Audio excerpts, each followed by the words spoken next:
Hello and welcome in. Please do not leave your luggage unattended on the station.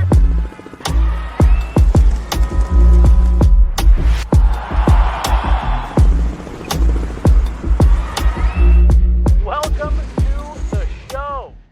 Hello, everybody. Welcome in for another episode of Pucks and Prosecco. I'm Meghan Angley, rejoined by Chloe Theil, back from vacation. How are you doing? So good. I'm so happy to be back, and I don't know how the episode went with Jesse, but it can't be as fun as having me on the show. No, it went really great. He Mhm. did an awesome job. He wore pink. He brought Prosecco, Right. and we had a couple show topics, and we only got to one of them because we got too deep into the very one. I thought you were gonna say you got too deep into the bottle of Prosecco. And I was like, I think that was part of the problem. probably makes too. sense.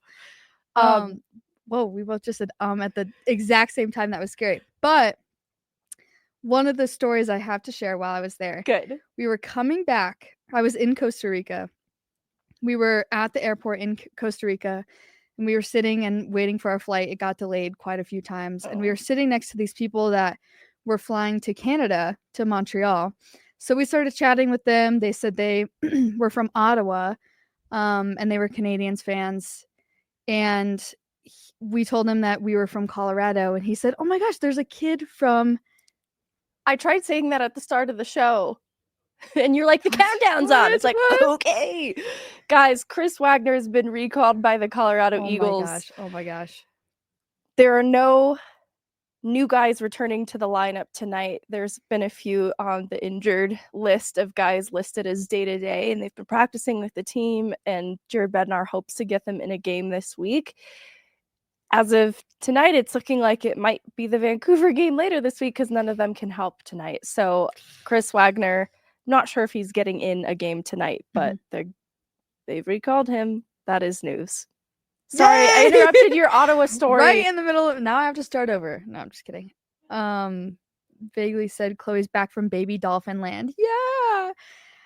So we were chatting with them, and they said, we have a friend that we grew up with in our tiny little town outside of Ottawa, and he plays for the Eagles now, and it's Theil. Oh my God! Mhm. We love Theil. Yeah, and he was saying, I was like, oh my God. He was thinking, oh, you probably have no idea who that is. I We do know thought he was from exactly who that Minnesota. is. And he is from, gosh, I can't remember it's like Pembroke is like the small little city that he's from in Ontario, Canada.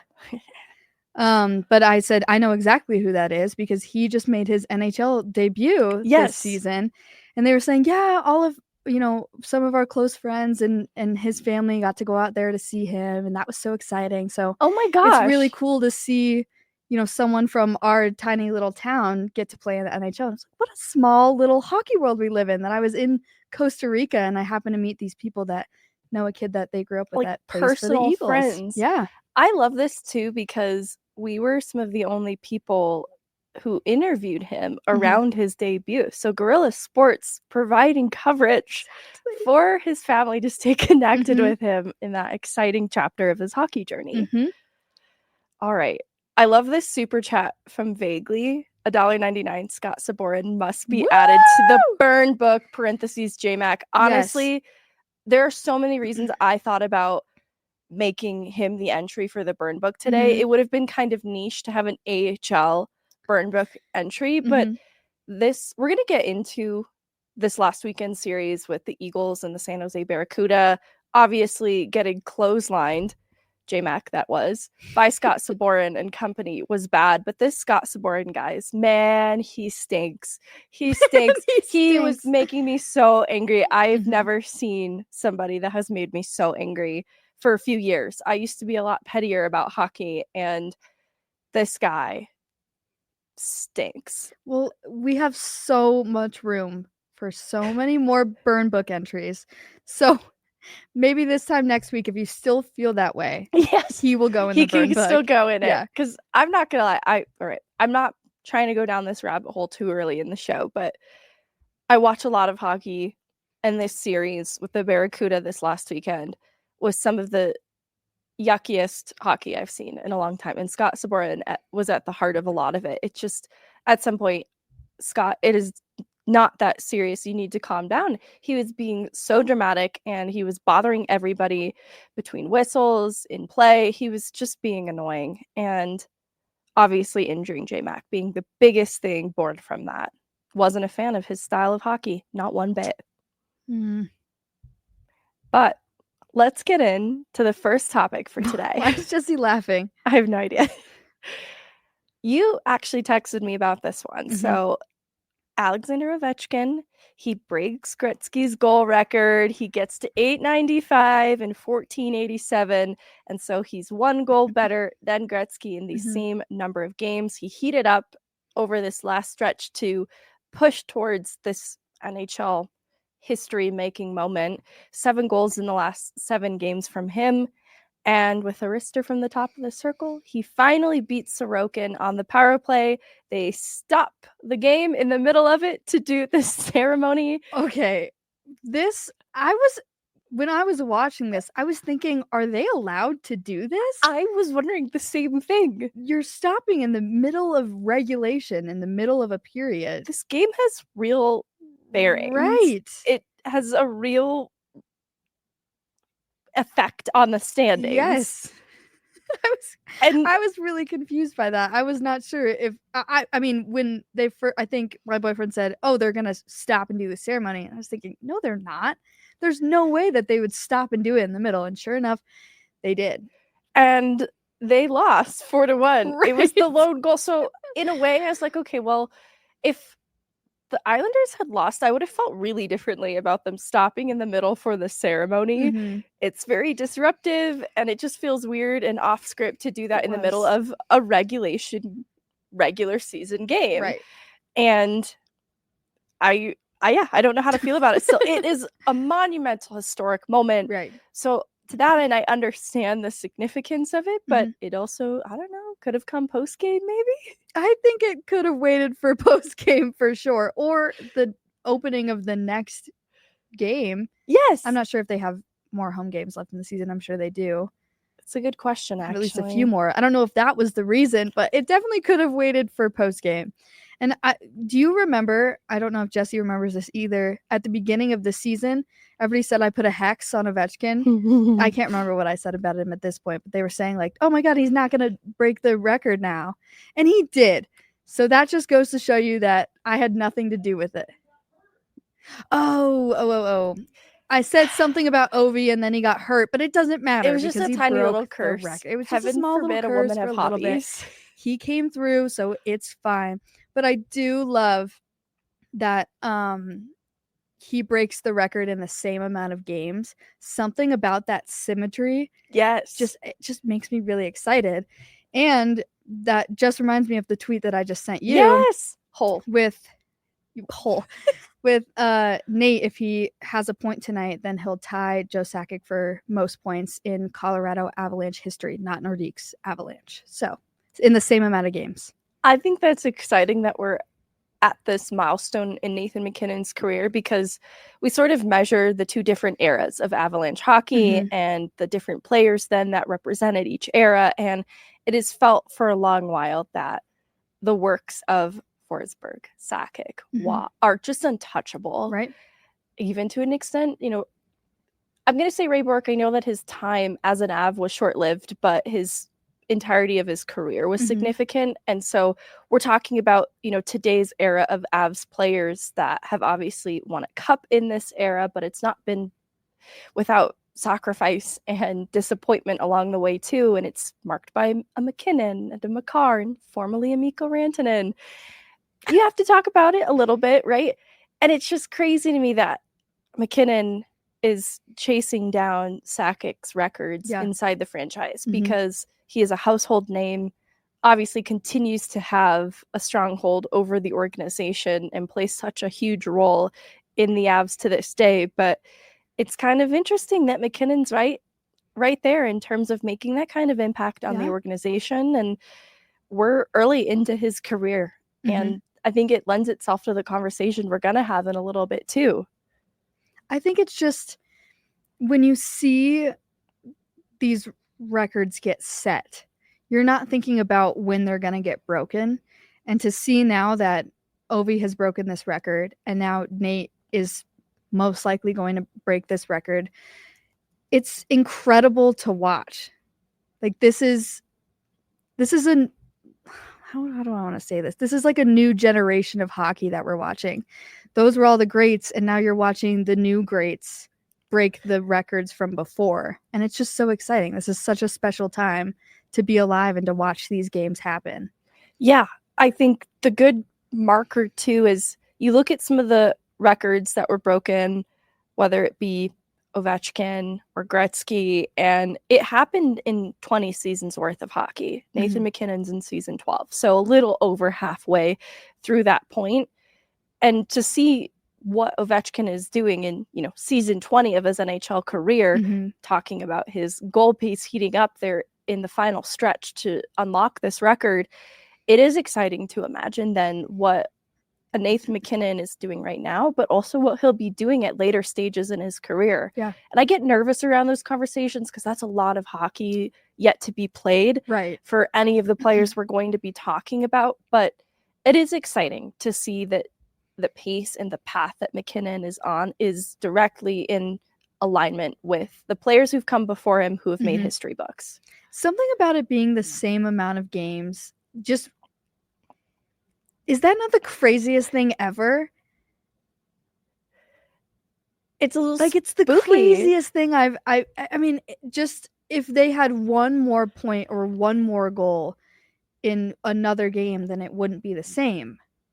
And that's just the crazy. But I do also want to touch on one thing that oh my gosh. He's come to do a cartwheel. What are you going to say? Oh, are you not doing a cartwheel? You're here to talk? Maybe I'll cartwheel out of here. Who knows? Oh my gosh, I want this movie. Jesse, 3 weeks in a row. Punishment. Prosecco. So not only was it he broke the record in the same amount of games. Right. Alex Ovechkin scored the goal to break Gretzky's record 21 years to the day after the Washington Capitals won his draft lottery. Really? Isn't that crazy? See, I mean, this has to be staged. God is a woman. That's so theatrical. It's like a telenovela. Or the it's a telenovela. Or the NHL is just really scripted. It's really scripted. Or all pro sports are. Sorokin let the goal in on purpose for the plot. Oh, that's okay. Now go ahead and do your little cartwheel. Again, as has been well documented, as soon as you guys are ready to be embarrassed with your cartwheel abilities. You don't understand how this works. I don't understand You're how welcome, this works. You're welcome. You can't just demand cartwheels. You sure can. When you run late for our show and you make us cry and wonder if we've been abandoned. We were sobbing, and then I put out a poll, Jesse? And the poll has 13 votes that says, should Jesse do a cartwheel live on today's show? 13 votes, and every single one of them says yes. Nobody's worried about Jesse potentially injuring himself. Okay, all right. Alexander Ovechkin. Oh, right. I thought it was interesting, too, that after this, he turned down TV appearances and appearance on The Tonight Show because he wanted to respect his coaches and his teammates and stick to the new great chase that is at hand, which is their quest for a Stanley Cup. And I think another kind of interesting full circle moment for them is where this team is at a year from where they were at. Yeah. A year ago. That was not the most eloquent way to say that, but they were swept out of the playoffs by the Rangers last year in the first round, and Ovechkin went without a point in those 4 games. Yeah. And it was the first playoff series of his career where he didn't score at least 1 goal. And this year's Caps team is in a completely different position. And the individual storyline of the year that Ovechkin has had has certainly been significant. But it's been a team effort in a lot of different ways, too. They're getting great goaltending, and they're getting a lot of scoring throughout the lineup where they didn't have it previously to include on their back end. And now they're first in the Eastern Conference by a pretty good margin. And they'll likely play a second wildcard playoff team in the East instead of being that team. Yeah. And it's a huge difference where this team is at now a year later. And you can tell that him declining that was a very serious team first move. he declined because he was like, we need to focus on the next thing and the playoff rush. And it's true. It's him making that move. It kind of mirrors how this entire team has flipped the narrative from last year and the playoff sweep. So, I mean, it's just, they look different. They're way more focused. And Ovi is obviously choosing to be around his team instead of focus on being in the spotlight in this certain scenario. It does seem like it's a really connected group that has gelled very well. And those are that's a scary team to go up against in the playoffs. Yeah. Really close rooms like that. I think about the 2022 Avs and just how tight-knit that group was. I think that Washington can make a really good run out of this. Another fun thing in talking about the goaltending, coming into that game, Sorokin was one of just 29 goalies who had never been scored on by Ovi. So a little sad that the lone, Ovechkin goal that he lets by in his career to date is the one that will be played on highlight reels for years to come. Yeah. But in addition, those 28 other goalies who've never been scored on by Ovi is Trent Miner. Colorado's own Trent Miner. He's faced one Ovi shot against, and it did not go in. Wow. And that's what matters. That is what matters. Wow. Go Trent Miner. Trent Miner. You know what? If I was Trent Miner, I would tell everybody that. I wouldn't give them the logistics, how it was just one shot that didn't go in. I'd just say, yeah, I'm one of 28, 29. I'm one of 28. And that's all you need to know. Budweiser Canada gave these kind of commemorative Kings of Zero cans to the goalies, and I want to confirm if Trent Miner has received one. Jesse's talking. That he's received a can? Cool. We're gonna find out. Okay, we're gonna find out. Jesse's pretty confident. Yeah. He just went and followed Trent Miner on Instagram and DM'd him. I'm just kidding. DM'd him. This is why Jesse can't run our shows, because he just wants to talk. But that's a really cool accomplishment. I mean, Trent Miner hasn't necessarily had an easy go of things too, because let me confirm here. Let's just pull up his little game log. Trent Miner.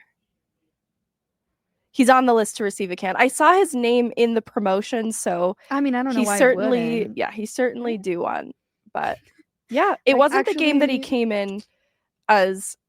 Ooh, he did come in as relief, and he stopped an OV shot. That's pretty impressive, actually. Yeah. So you make your NHL debut coming in relief against the Washington Capitals. That was his NHL debut. Yes, that's and way he better. Stopped an OV shot. So you know what?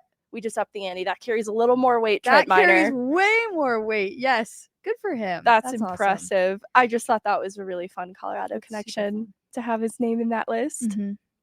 All right. So let's look at who in the modern era could even enter the conversation of being able to break some of these records, goal records, assists, points. I think it's kind of a tough conversation when you look at the numbers. Wayne Gretzky was such a prolific player. It's hard for anybody to touch him. Obviously, Ovechkin being able to achieve that feat takes 20 seasons worth of hockey to get there. Yeah. Gretzky played 20 seasons himself, but he produced at such a high clip throughout his career. It's hard to replicate. So when I looked this up, I wanted to see in Wayne Gretzky's final NHL season, he was 38 years old, and I wanted to, I was thinking, if this is Ovi's last season and he has 42 goals in 61 games, how does that compare to Wayne Gretzky in his last season? In his last season, he played 70 games and he had 9 goals. So I think you're looking at two very different scenarios here. And having this kind of late career production is really unheard of. And I think the most ridiculous part of him breaking the record isn't that he did it, but it's also that he did it while also being one of the top 15 scorers in the league. Yeah. And that's what makes it so impressive, because at the same age, he's breaking the records that Gretzky set. And that's just still very impressive. I mean, Ovi could get 50. You never know. In their last few games of the season, Yeah. maybe he got 50. That would be incredible. I do think that's an interesting point because the one thing I wonder about the modern players in this era is the emphasis on how they take care of themselves. It Right. will only lead to greater longevity in their careers. Mhm. And the diet, the exercise, conditioning, and recovery that they pour their own resources into for themselves, I think will extend their careers and also Mhm. extend their window. Yeah. And it's interesting because when you look at Ovechkin, he's not necessarily the poster child for that like brand of hockey. You know, Mhm. this is the guy that would drink Diet Coke on the bench kind of thing. So me. I don't even know if it's diet. I might have just added that Just myself. go- Might have been straight up Coke on the bench. But, and I don't say that to poke fun at him. He's obviously an elite athlete. Yeah. And just look at what he's accomplished this year. But I do wonder then, like a Nathan McKinnon, who pretty early on has been taking care of himself in that Yeah. way. I have a confidence, barring complete unfortunate circumstance. Kind of, as a matter of fact, like just to qualify the conversation, we're ruling that out for the purpose of this conversation, that something devastating happens to any of these players that we're talking about. Let's pretend they're on a pretty regular trajectory here, okay?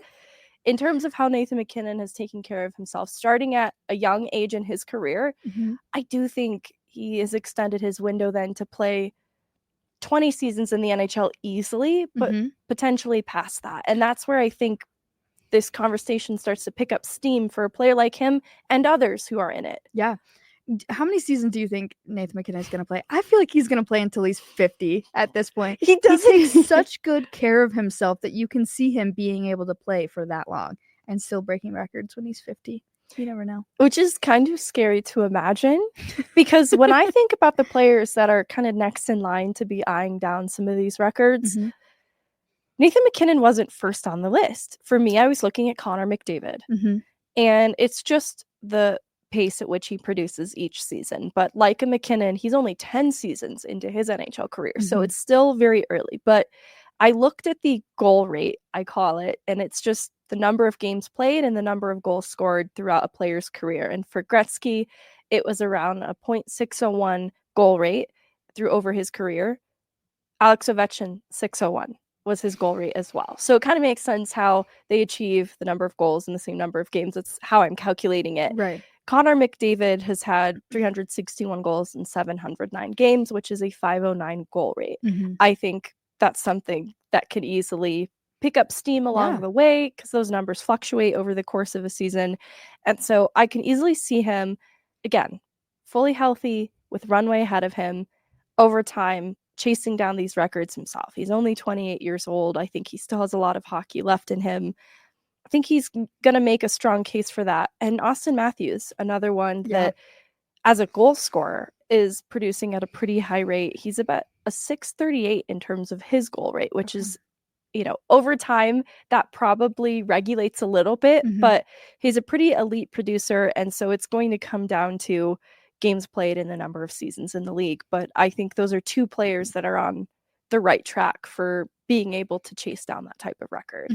So I want to preface this conversation with kind of what we had talked about was, you know, this is a conversation I've had with so many people is are these records really breakable, or, you know, did we just watch the last one fall for good? And, you know, there's two very different sides to this, because yes, there are a lot of potential NHL players that are on the right path to break records, but we don't really know if that's going to happen. And I like to say, I think that my case for these records being broken is that it's going to happen eventually. You're going to get people, or kids almost, when they're 18 that come into the league that are way better than any NHL player we've ever seen before. That's going to happen, right? And so, you know, you're seeing players that are entering the league younger, they're more skilled, they have better training, and nutrition, like you said, is a huge part of that. And you've got defensemen like Cale Makar and Quinn Hughes that are already breaking records. And you have guys like Celebrini and Bedard that are starting their careers faster than other people have. And so when you look at that kind of stuff, it makes me optimistic that these records are going to be broken. But on the flip side of it, I also look at, even though, gosh, I don't even want to look at the flip side of it because I do think it'll happen. But I do think a big part of the flip side is that the goaltending and the defense are getting stronger the further along we get. And it's making it harder to score goals and to pick up points. I do think that's interesting because I think like the overall number across the board points to goal scoring being up, but I agree that goaltenders are Right. getting bigger, more athletic. Mhm. And in the same way that we're talking about the advancements in technology and nutrition and recovery Yeah. for the skaters, that exists for the goaltenders too. And I just think it elevates their game Yeah. and makes them more competitive in that. I do think defenders too, the emphasis on defense is an interesting part of the conversation too, because the other flip side is there are active players in this list of like overall points totals, Mhm. and they're not anywhere close to Gretzky's records. Right. Like Roman Josi, for example, a really productive defenseman, elite. I don't think anyone would argue against that. Mhm. But like his points per game pace isn't close to what Ray Bourque's was when he finished his career. Right. And so I consider Roman Josi a pretty prolific defenseman, Erik Karlsson another, but you just break down the numbers and they've had longevity, especially Erik Karlsson, who's probably on the back half of his career, Mhm. and they're just not anywhere close to these. And Yeah. so it really depends on players playing through until about age 38 for this to even be a real conversation. And that's where it gets interesting because for a player like McKinnon, I can definitely see it. But a Mhm. lot of things have to fall into place pretty perfectly. Yes. And these players need to stay elite over a long span because I do want to look at Ray Bourque alongside Cale Makar for a second. Mhm. Ray Bourque played 1,612 games, 410 goals, 1,169 assists for 1,579 points, which was a 979 points per game pace. He spent 22 seasons in the league, averaged about 74 games a season. I say that because Cale Makar has already dealt with a little bit of injury early into his career that has kept his overall games played a little lower than someone like Bourque's. Mhm. If Cale Makar continues to stay healthy and about where he's at, his points per game pace is 1.086, which is higher than Ray Bourque's. He's had 116 goals in 393 games, 427 points. He's only 6 seasons into this thing, though, right? Compared to the 22 that Ray Bourque put in, Right. to have that kind of production over that span is incredibly impressive. Mhm. I don't want to underestimate it. Cale Makar's early numbers in his career rival and exceed Ray Bourque's over the span of his 22 season one. Right. So there's a lot for Cale Makar to prove over the length of his career to be a part of that conversation, but he's doing as much as he can to make a case for it right now. I mean, you're looking at a defenseman that just hit his 30th goal of the season. That's incredibly impressive. For the team specifically, that's impressive. Yes. But when you're looking at it overall, there is a lot that goes into it when you're talking about your entire career and what records you could potentially break. I think that 30 goal record put a little bit of a spotlight on how impressive it is because the last defenseman to hit the 30 goal mark was in 2009. So we're looking at over a decade ago. And then if you look at like the last 40 years, only 4 defensemen, I believe, have accomplished it in that time. 9 total defensemen in the history of the league. Cale Makar is already in this conversation of being considered among elite defensemen in NHL history. That's easy for me to say with confidence, especially looking at a record like that and kind of the rarity of it. Maybe we take it for granted a little bit, just how special this player is because it's what he's doing on a regular basis in Ball Arena every night. But it's not really that regular what he's doing. Right. And understandably, the caveat is he has to do it for the length of his career. Okay, but we are seeing something pretty special right now. And like what you had just said, you look at him and you're thinking, yes, this is He is a part of the discussion of one of the greatest in NHL history. But then you're looking at, is he the greatest? And that's where I've had a lot of these conversations where it's the same thing with Ovi. You know, he is one of the greats. He really is. After beating that record, and before that, he still was. He didn't have to break the record to be one of the greats. But if you're looking at, you know, the greatest player in all of NHL history, you're still thinking of Wayne Gretzky. So it's just, you know, what more could Ovi prove to show people that he wants to be one of the greatest of all time? Yeah, it does feel like he's very rightfully secured his position in that conversation, because I look at a player like Sidney Crosby, who I highly regard as one of the best of all time as well. And where it gets tough is he's had some seasons of hockey hampered by injury too. So his overall games played is about 100 less than Gretzky's was when he finished out his career. Gretzky finished with 2,857 points. Sidney Crosby is the next closest player in the modern NHL to that points total at 1,682. That's a pretty far margin between those two. And this is a productive player who has stayed good and competitive in the NHL late into his career, Sidney Crosby, that is. That I think many regard as one of the most complete, well-rounded players, and he is so far from touching what Gretzky has done. And I want to give the qualifier that understandably Crosby's career has been hurt by injury at its start, so I don't know if we'll ever fully know what kinds of numbers he could have put up, and he's not finished either, but he's certainly at the part of his career where things start to slow down a little bit. Yeah, and especially playing for a team like the Penguins when they haven't really been a part of playoff conversation in a long time.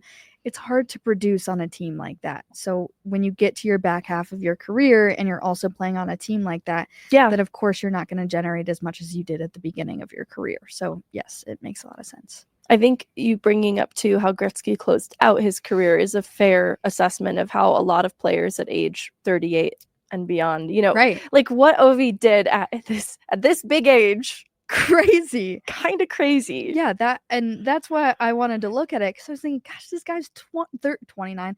He's 39, and he's put out 42 goals this season. And that's what I was thinking. Well, the only other person I could think that could possibly do that is Wayne Gretzky, and it's not even close. Yeah, Crosby is not done, you guys. I'm sorry, Crosby's not cooked. I still love him. All right, let's switch gears a little bit here. Is there anything else around breaking NHL records before we move on? No. Okay, we're going to the Gabriel Landeskog conversation for a second. Dun dun! This is just quite Mrs. Mark. A roller coaster all the time. We talk about him a lot on this show in particular. Okay. I left for 10 days. First of all, what happened? You're here, but you come home and the coach gets fired for the Nuggets, and oh my gosh, insanity around the office today. And I went back, and it was, you know, when I left, it was all speculation. Landy's gonna come back first round of the playoffs potentially. Now it's like, boom. Oh no, he's on the ice. He's potentially playing for the Eagles. Yes, look, we have to acknowledge the fact that this is a possibility. He can agree to a 3-game conditioning stint the Eagles. They only have 2 home games left and then 3 road games after that. I'm imagining it could be realistic for him to get in a single game here in the homestand that's coming up for the Eagles. And it doesn't, you can call it good there. Like, it doesn't need to be the full length of the 3-game conditioning stint, but there's a really interesting opportunity with the Eagles hosting the Henderson Silver Knights this weekend. That's a team that's at the bottom of the Pacific, out of a playoff spot. And so they don't really have anything to play for in terms of getting into the playoffs for the American League. They can play the role of spoiler to an extent, but the Eagles are pretty solidly atop the Pacific Division. So I think in terms of that sort of risk, you can start to talk me into why this might be something they considered. Let me walk it back for a second too. We got notice from Avs PR a day before it happened that Landeskog was going to be on the ice for morning skate with the Colorado Eagles this was not a conditioning stint and he would not be playing in the game that Mhm. evening. And then you see him on the ice. Colorado Eagles put out a couple photos and videos of Landy at morning skate, and people are getting a little excited with the speculation of it all, but most assuredly, he was not going to be playing in that game that night, and he didn't. But we're in this room now where the text from Avs PR was vague enough. It was, we'll keep you posted on his schedule and availability. Like, he'll rejoin the Avs for practice after, which we'll see, this week and have seen this week. And from there, it would be just something that Avs PR communicates with us past that point. Yeah. So it's a possibility. There's concern. I think it's valid concern to a point around what the AHL represents as a league. It's nicknamed the Jungle. I've referred to it as the Wild Wild West of leagues because it is a little bit different from the NHL. And so some people worry that there is needless risk sending Landeskog to the American League for a conditioning stint. I think it makes a lot of sense. If the goal is to get him back in time for playoffs, then this is a path that gives him controlled minutes. It's very low pressure. It gives him the opportunity to get his legs back under him. But I do think, yes, there is a scenario where there is a little bit of risk. You don't want to push him too fast. The timing is really, really delicate coming into the week of the playoffs. And we don't want to, I don't even want to say this, but like, is there potential injury playing this weekend and then risking him being ready to play in the playoffs? So yes, I see what the risk could possibly be, but I also see the reward in getting him some minutes and getting him prepared to play if he were to play in the playoffs. I think from my standpoint, the AHL has earned a pretty tough reputation that was appropriately placed there in the past. But I think the league has evolved too. I think there's truth that it's really rough and tumble in that you are more likely to see more fights in a single AHL game than you will maybe the entirety of like your team's season. Right. Because it's pretty commonplace to see guys drop the gloves in the American League, but it's all within the parameters of the sport and the etiquette that is interwoven within it. Yeah. And so it's by the book to a point, right? Like, you're technically not supposed to fight, but it's an agreed upon thing. Goalies are fighting. Goalies are fighting in the American League right now. No, but it gets a little chippy too. The other thing is the players across the board maybe are a little less experienced. You do have prospects playing in the AHL, and so their positioning might not be as sound when they go to conduct a check as an experienced NHL player. And as a result, they might catch a guy in a little bit of funky way. Right. But on the whole, I don't think the fluke, injury, freak accidents are happening with the frequency that people think just because it's the American League. And I say that on the heels of Jacob McDonald getting clotheslined in the Barracuda series this last weekend. So I wanted to talk about it because I have a lot of feelings about the hockey that I watched up in Loveland. I'm pretty upset about what I saw from the Barracuda. I don't consider myself hypersensitive to physicality in hockey because I love this sport. I chose it for a reason. I knew what I was getting into. Right. I just thought this series was particularly yucky. Yucky. There's Brutal. a better word. It was particularly yucky for the Barracuda. Just a lot of needless little chippy things. Nothing outside of the Jacob McDonald injury that would have grievously injured somebody. Just something that would piss you off, to Right. be honest with you. And so it led to little skirmishes and shoves and things. And then the Jacob McDonald thing, a little bit of a freak thing. It's two players that catch his neck like right in between their shoulders, and it's still a little bit yucky how it happens, but I don't think both players coordinated this attack. And Jacob McDonald is day-to-day and will be okay. Also, for the record, he didn't play in the Saturday game, but I don't think we can point to the Barracuda series as the standard for hockey in the AHL. I think this was just a particularly rough series, and I didn't like the hockey that I watched. It was undisciplined, and yeah, there's a better word for what it was that I watched, and it wasn't hockey. So here's what I'm going to say. I see what you're saying, how people could think that AHL is a little bit chippy and there's a lot of fights that go on more than a standard NHL game. But we're also talking about if Landy plays for the Eagles, we're talking about him potentially going into a round 1 series against Dallas in the playoffs. So if it's ever going to get really chippy and there's going to be a lot of fights, it's going to happen in the playoffs and in that round, most likely. So I don't think it's a bad thing to get him out into the AHL and for him to see that and be a part of it, because you're going into playoffs. It's going to have that same type of energy and feel. I think in looking at the physicality in the American League, maybe it's a little ramped up in ways, but it's not in ways that should set back what Landeskog is rehabilitating specifically, right? Like, we're worried about how his knee holds up over the span of the full 60 of a hockey game and if it's feeling a bit inflamed afterwards. And so, you know, like, somebody putting an elbow in his nose isn't going to set back his knee recovery. It's just going to be annoying. And Jesse and I talked about it. I described it as reputation suicide to intentionally target Gabriel Landeskog. Oh, 100%. Yes. That is a player who is well respected in not just the National Hockey League, but in hockey altogether. And to intentionally go after a player after everything he's been through to get to this point, and the way that he's conducted himself as a captain, as a player, is also highly respected. I think that you would be risking any future pro contract in any North American league if you intentionally targeted Gabriel Landeskog. Yeah, at that, there's just no reason. There's just absolutely no reason to do that. If you're going out there and that's your intention, and that's what you want out of your hockey career, is to have the intention to do that to another player, then you should not be playing hockey. No, I think that management around the league, East Coast and American Hockey League, would look at that and view it as a huge character flaw that has no business being in any pro league here. So I don't think any player would stand to gain something from intentionally targeting him. No. I think, too, in watching Cale Makar's debut, he was a little bit sheltered in his utilization to an extent. And I think that they can be strategic then in how they deploy Landy.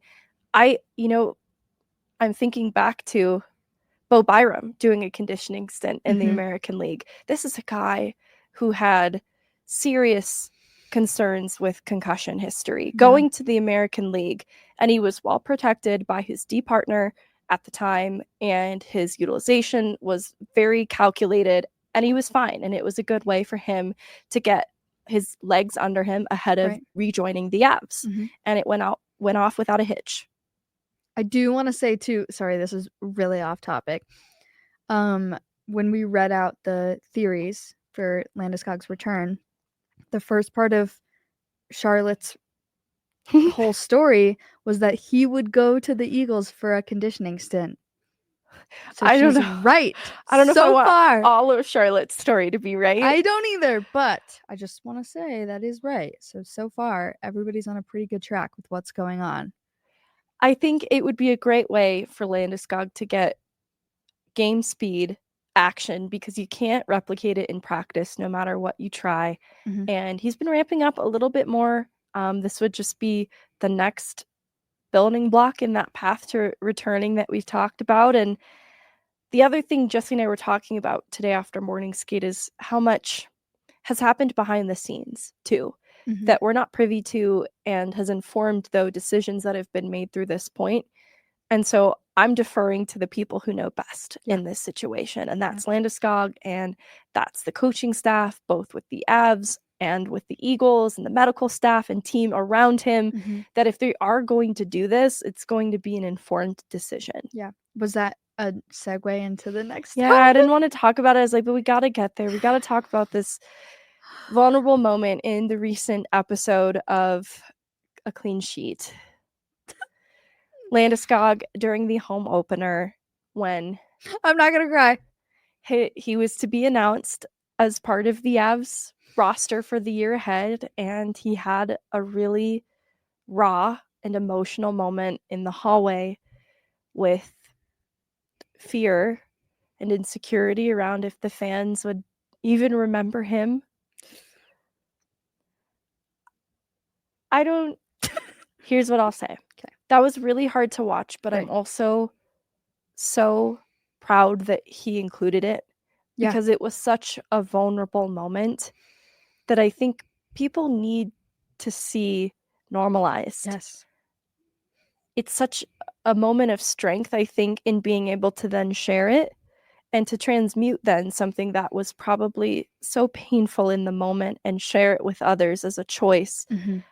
I do think you turn that into a moment of strength. Yeah. And I look at something like that and everything that has got Landeskog to the point that we get to see today, which Mhm. is him back on the ice and ramping things up with the team. Right. And I don't think we'll ever fully appreciate just how long and winding this road has been for him. I completely agree. It was really, really difficult to watch. And I mean, you genuinely feel for him and everything that he's saying in that moment.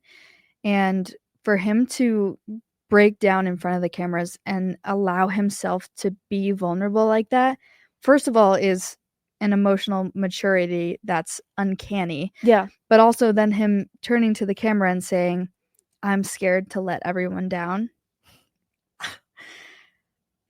So here's the thing. I don't know any Avs fans that would be upset if Landeskog came out and decided that it was time for him to retire. I think everybody just wants the best for him. They just want to make sure that he's okay at the end of it. But to feel like you not only have lost something you love and you're fighting to get it back and you're pushing yourself physically and trying to stay tough mentally and battle through this injury, it must feel like the weight of the entire Avalanche fan base is on your shoulders.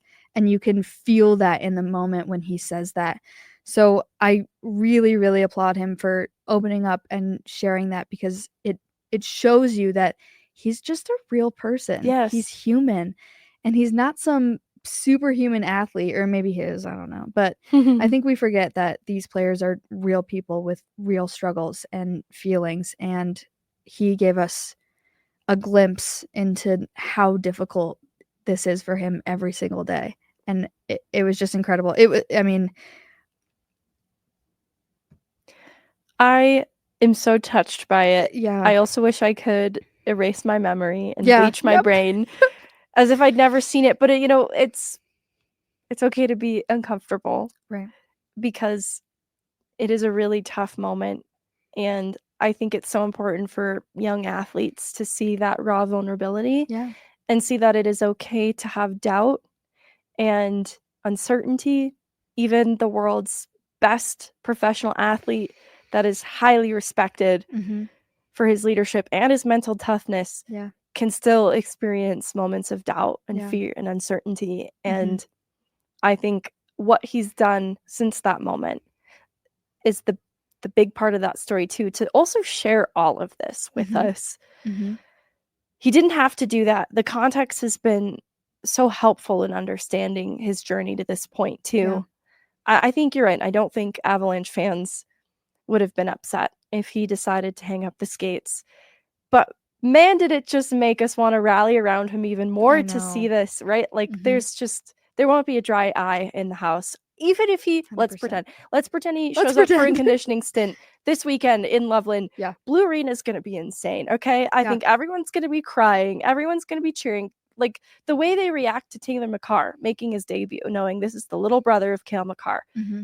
This is it would just be an insane emotional response from the Yeah. people. I completely agree. I think everybody just, like I said, they just want the best for him. So if he just returns and plays with the Eagles and plays one game in the playoffs, everybody will be happy.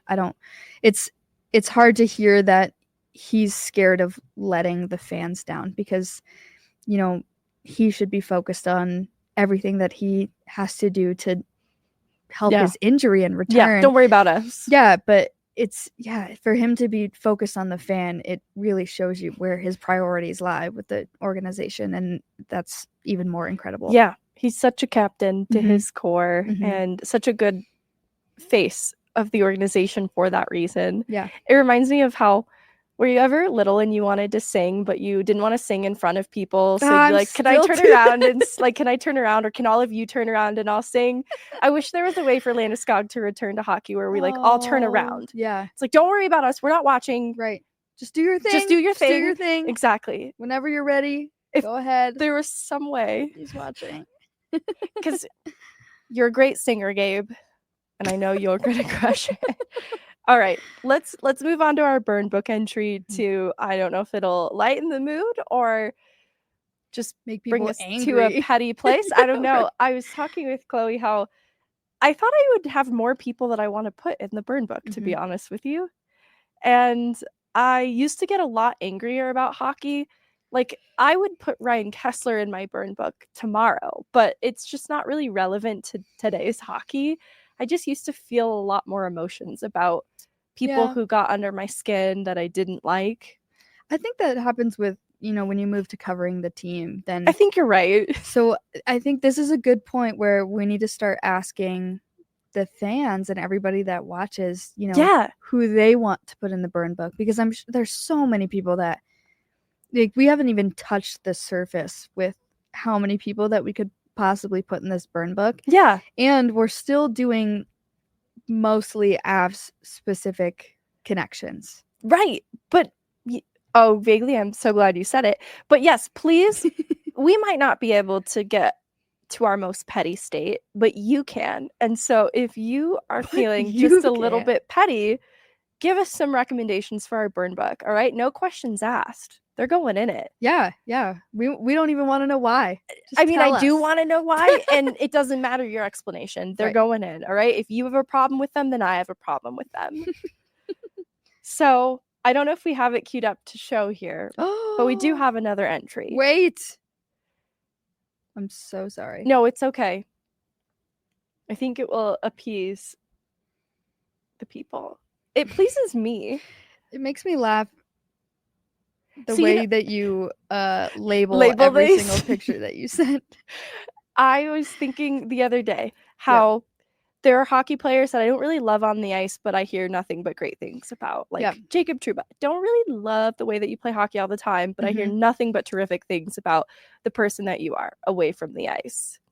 I think there's an opposite type of person too that maybe is pretty inoffensive in the way that they play hockey, but you just don't hear great things about them as a person. Yep. And that's today's burn Here book entry. they are. Boom. Blake Coleman, dirtbag on the down low.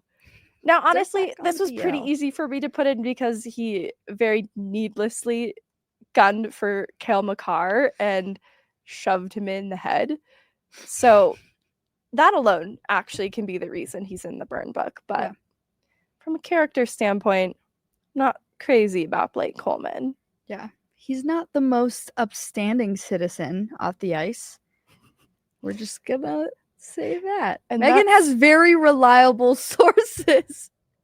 And that's how we got our dirtbag on the down low.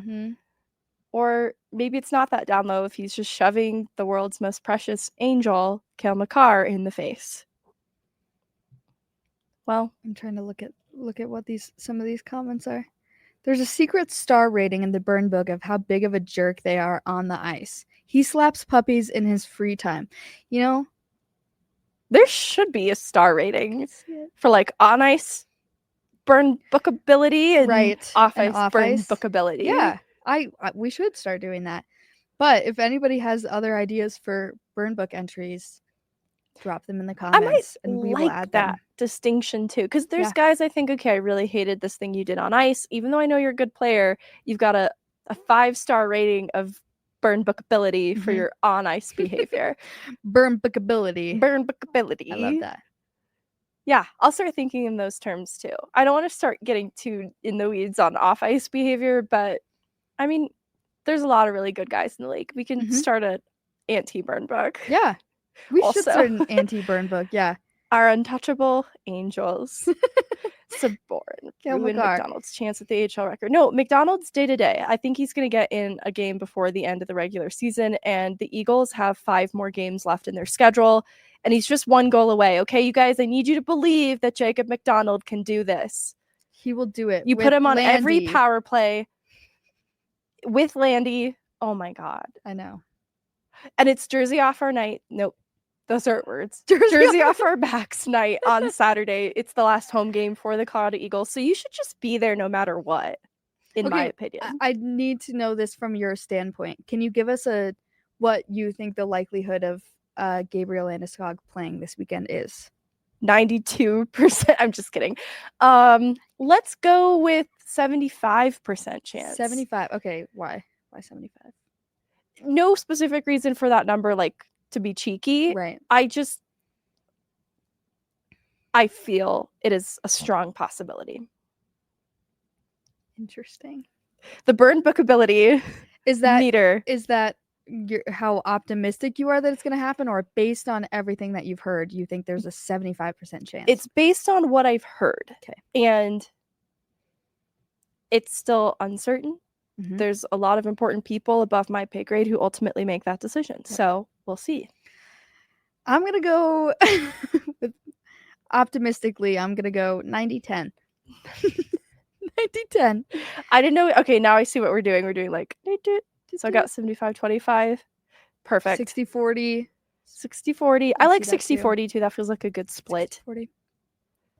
Yeah, that feels like a good split. Well, we're going to keep an eye on it. Obviously, that's huge if that does end up happening. Mhm. And I'll be there no matter what for the Eagles' final home games of the regular season before they gear up for a great playoff run. I have a lot of high hopes for what the Eagles can do this year. So excited. And Trent Miner. Yay, Trent Miner! The unstoppable Trent Miner. All right, that's all I have for today. Chloe's back from vacation, so please like this video and we'll get Jesse to do a cartwheel eventually. He stops being a big baby. You know, if you guys just harass Jesse in the comments, then he'll do it, he'll do it. right? He won't listen to us, But he'll listen to you. but he'll listen to you. Yep. Okay, that's all we have for you today for Pucks and Prosecco. We'll be back next week with another episode. Bye.